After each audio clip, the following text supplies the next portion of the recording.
नमस्कार दोस्तों, एक बार फिर स्वागत है आप लोगों का हमारे यूट्यूब चैनल ज्ञान गंगा में। दोस्तों, यूपी स्कॉलरशिप को लेकर एक नया ट्रिक आज हम बताने वाले हैं। एक नया ट्रिक, जिन छात्रों की स्कॉलरशिप पिछले साल नहीं आई थी, फिर अगले साल नहीं आती है, ऐसा करके कभी नहीं आती है, तो उन छात्रों के लिए एक खास वरदान है। वीडियो कृपया आप लोग वीडियो ध्यान से देखिए और ट्रिक को जानिए। कुछ छात्रों की पिछले साल स्कॉलरशिप नहीं आती, इस वजह से अगले साल स्कॉलरशिप नहीं आती। कुछ फॉल्ट होता है डेटा, क्या फॉल्ट होता है डेटा, क्या कमी हो जाती है।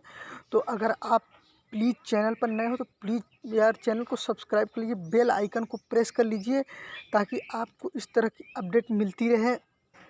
हम बिना टाइम वेस्ट करते आपको लेके चलते हैं वीडियो में, क्या कुछ है नया अपडेट, कैसे आती है सबकी स्कॉलरशिप, किस तरह से कुछ लोगों की नहीं आती है तो उन लोगों की अगले साल से आनी शुरू हो जाती है, सब कुछ जानेंगे वीडियो में।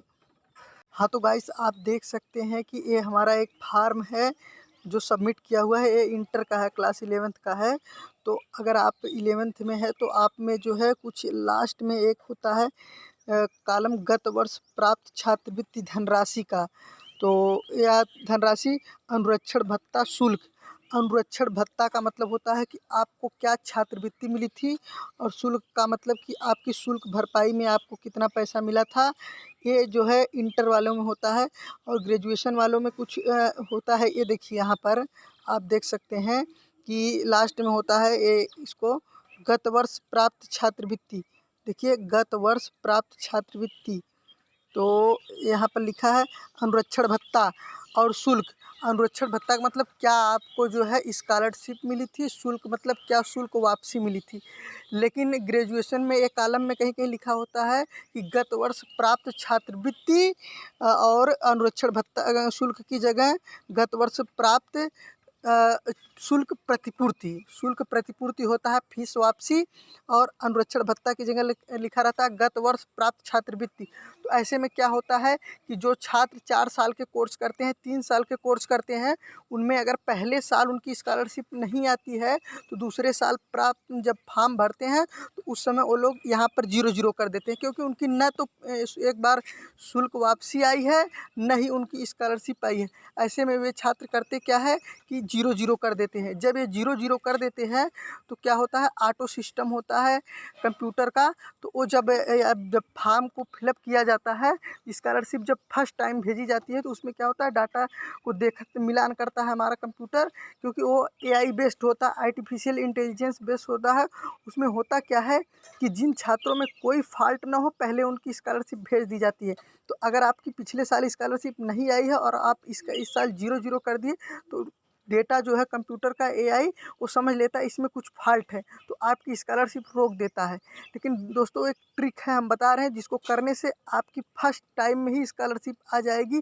और ट्रिक क्या है गाइस, कि सबसे पहले कि आप अपने ही कैटेगरी, ओबीसी है तो ओबीसी, जनरल है तो जनरल, एससी है तो एससी कैटेगरी के एक अपने फ्रेंड से मिलिए जिसकी पिछले साल स्कॉलरशिप आई थी, और उससे ही मिलिए जिसने आपके बराबर ही फीस जमा किया था। तो उसमें गाइस करना क्या है, उससे पूछ लेना है कि पिछले साल आपकी कितनी स्कॉलरशिप आई थी और कितनी आपकी जो है शुल्क प्रतिपूर्ति आई थी। तो जितना वह आपका फ्रेंड भरता है उतना ही आपको भर देना है, क्योंकि भले ही आपकी नहीं आई है लेकिन आपको भर देना है। आप अगर भर देते हैं तो जब आप ऐसा करते हैं तो वहाँ पर जब डेटा फर्स्ट टाइम कंप्यूटर आपका देता है एआई बेस्ड में, तो आपका पूरा कंप्लीट फॉर्म फिलअप रहता है। उसको पता रहता है कि इनकी पिछले साल आई थी, इनके डाटा का मिलान किया गया है, इनमें सही है। और एक राउंड देखने के बाद वो पहले राउंड में ही स्कॉलरशिप उनकी भेज देता है जिनमें कोई फॉल्ट नहीं होता है। उसके बाद एक एक करके स्कॉलरशिप का जो है डेटा उसको चेक किया जाता है, एक एक फॉल्ट को दूर किया जाता है, बार बार स्टेटस बदला जाता है, और स्कॉलरशिप कई राउंड में भेजी जाती है। तो ऐसे में जो फर्स्ट राउंड में आती है तो उसमें कोई डिफेक्ट ना हो, उन छात्रों की आती है। तो अगर आपने पिछले साल स्कॉलरशिप नहीं पाया है और उसके बाद आप 0-0 कर दे रहे हैं उसको लेकर, तो आप में 0-0 करने की वजह से डेटा फॉल्ट आता है, जिसकी वजह से फर्स्ट राउंड में आपको रोक दिया जाता है स्कॉलरशिप की वजह से। तो अगर आपका ऐसा कोई है तो आप प्लीज़ करके आपको शुल्क उसमें भर देना है, चाहे कुछ भी भर देना है, लेकिन वही भरना है कि जो आपके कैटेगरी का फ्रेंड जितनी फ़ीस भरा है उसकी जितनी फ़ीस वापसी आई है उतना ही भरना है। आपके फ्रेंड जिस कैटेगरी के आप है उसको जितना शुल्क भरपाई या फिर जितना छात्रवृत्ति आई उतना भर देना है। ऐसा करने से आपका फर्स्ट राउंड में ही आपकी स्कॉलरशिप चली आएगी। ये एक ट्रिक है गाइस, क्योंकि वहाँ पर डेटा मॉनिटर करने के लिए कोई बैठा नहीं रहता जो है 60-60 लाख 80-80 लाख छात्रों के। वो एआई बेस्ड होता है, वो देखता है कोई फॉल्ट नहीं है तुरंत स्कॉलरशिप फॉरवर्ड। फिर जब फॉल्ट आते हैं तो एक एक फॉल्ट को अलग किया जाता है, उसके लिए फिर से एक एक लोग को जैसे ब्लॉक फ्रोजन जो कुछ भी है डाटा मिसमैच उसकी समस्या को दूर किया जाता है, बार बार स्टेटस को अपडेट किया जाता है और लोगों की स्कॉलरशिप भेजी जाती है। तो हाँ तो गाइस, अगर आपको ये वीडियो अच्छी लगी तो प्लीज़ वीडियो को लाइक करें, चैनल को सब्सक्राइब करिए। गाइस ये कुछ खास ट्रिक हम लोग खोज के लाते हैं, कितने मेहनत से लाते हैं, तो यार प्लीज़ अगर आप चैनल सब्सक्राइब कर देते हैं तो ऐसी ट्रिक आपको हमेशा मिलती रहेगी। नमस्कार दोस्तों, आज के लिए इतना ही।